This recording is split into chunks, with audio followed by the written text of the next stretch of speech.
जय हिमालय जय भारत। हिमालय लोग यूट्यूब चैनल में आपका स्वागत है और मैं हूं जर्नलिस्ट डॉक्टर हरीश चंद्र लखेड़ा।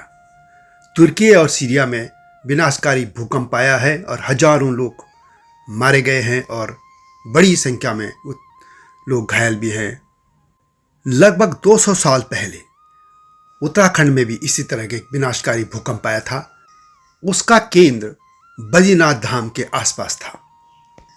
बात है संवत 1860 के भादो मास की अनंत चतुर्दशी यानी 8 सितंबर 1803। उस दिन विनाशकारी भूकंप आया था और इसने खासतौर पर गढ़वाल के जो राज्य था या देश था, जो गढ़देश कहते थे उसको, उसके आर्थिक और प्रशासनिक ढांचे को जर्जर कर दिया था। यह भूकंप आज के उत्तराखंड यानी तब के गढ़देश और कुमाऊं जो एक पंवारों के राज था और कुमाऊं तब गोरखों के अधीन आ चुका था। इसमें जो है भूकंप के झटके 7 दिन और 7 दिन तक लगातार आते रहे। कुमाऊं की अपेक्षा इसका कहर जो था गढ़वाल पर ज़्यादा हुआ था। गढ़देश से अधिकतर मकानों की दीवारों, खेतों की जो भीड़े, यहाँ तक कि कई स्थानों पर पर्वत श्रेणियों में भी दरार पड़ गई थी। कई स्थानों पर जो पुराने जल स्रोत थे वे बंद हो गए थे और कुछ जगह नए जल स्रोत निकल आए थे। तब गढ़वाल के राजा प्रद्युम्न शाह थे और कहते हैं कि जो श्रीनगर में तब जो अजयपाल राजा थे, जिन्होंने गढ़देश को एकीकृत करने का जिनको श्रेय जाता है, उनका भी जो भवन था या जो महल था वो भी क्षतिग्रस्त हो गया था।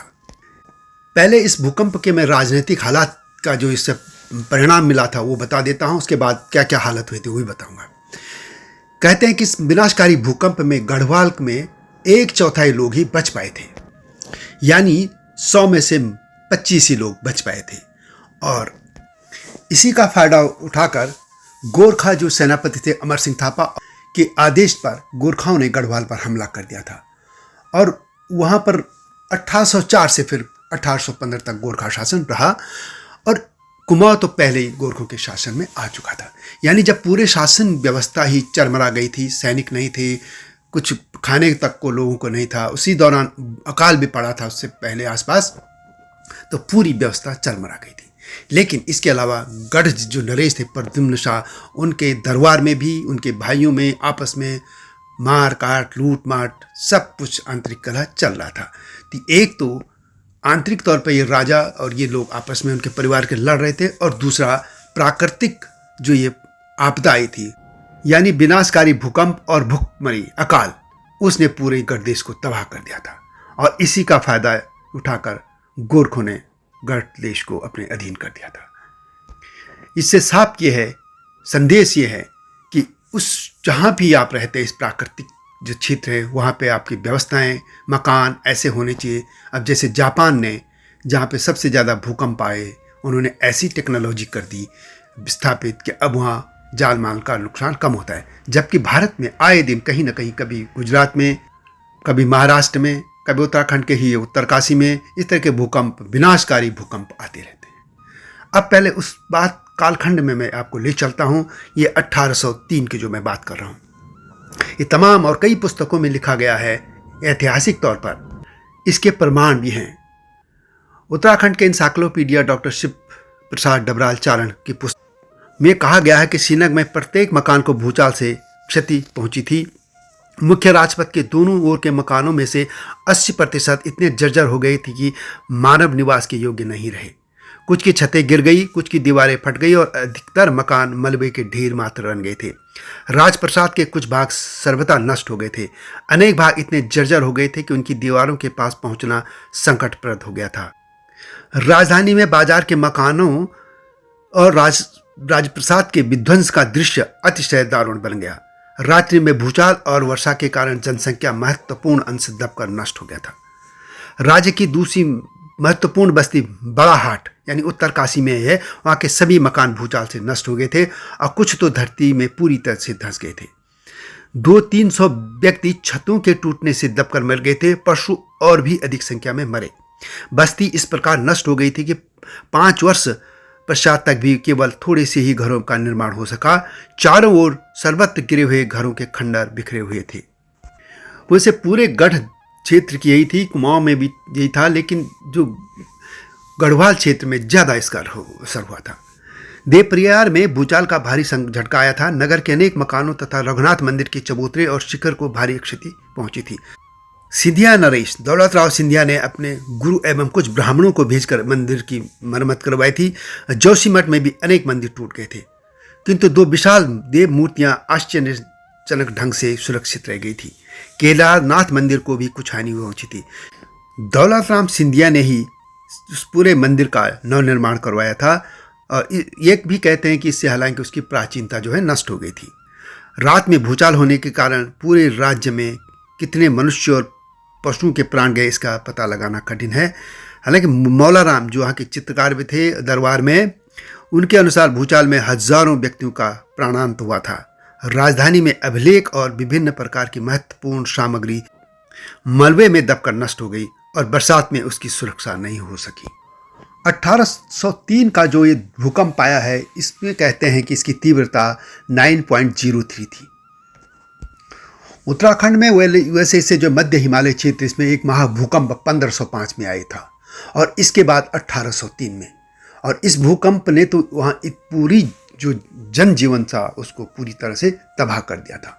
तब आज की तरह के इस तरह के कोई सुरक्षा के उपाय भी नहीं थे, न कोई इस तरह की रेस्क्यू टीम होती थी। बस लोग अपने भगवान के भरोसे फिर जीवन पे लौटता था। आप जानते हो कि भारत को 5 भूकंप जोनों में बांटा गया है। उत्तराखंड के कुछ जिले 4 और कुछ 5 इस जो जोन है उनमें आते हैं। वैसे तो पूरा हिमालय क्षेत्र ही बहुत संवेदनशील है भूकंप की दृष्टि से, परंतु ये जो मध्य हिमालय है यह सबसे ज़्यादा संवेदनशील है। उत्तराखंड सेंट्रल सेस्मिक गैप क्षेत्र में पड़ता है, जो भूकंप के प्रति बहुत अधिक संवेदनशील है। इंडियन प्लेट के यूरेशियन प्लेट के नीचे दबने की वजह से हिमालय क्षेत्र में दबाव बढ़ने के कारण बड़े भूकंपों का खतरा लगातार बना रहता है। जैसे जैसे ये दबाव तेज होगा उससे ऊर्जा निकलेगी, उसे जमीन सह नहीं पाएगी और वह भूकंप का केंद्र बन जाएगा। जोशीमठ इसका उदाहरण आपको दिख रहा है। वहाँ पे जो भी कुछ हो रहा है वो सामने दिख रहा है। भारत के जो भूकंप वाले जो 5 जोन हैं उनमें से जोन 4 में उधम सिंह नगर, नैनीताल, देहरादून, उत्तरकाशी और टिहरी है, जबकि जो जोन 5 हैं उसमें पिथौरागढ़, चमोली, रुद्रप्रयाग, अल्मोड़ा, बागेश्वर, पौड़ी हैं।